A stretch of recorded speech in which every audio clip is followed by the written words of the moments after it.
প্রতিদিন সকালে যেরকম গাছে জল দিই আমি, সেরকমই জল দিতে এসেছিলাম।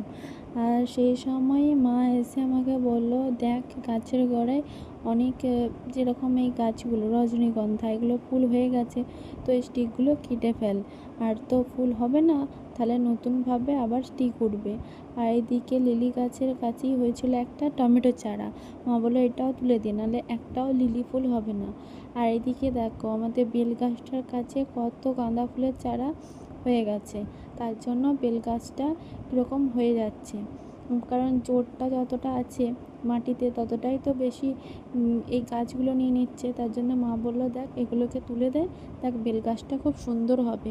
তো ওই জন্যই মা আর আমি চলে এসেছি গাছগুলোকে তুলতে। আর এখানে কিছু গাছ বসিয়ে দিয়েছি এখানেতে, আর বাকিগুলো এখনও তুলছি।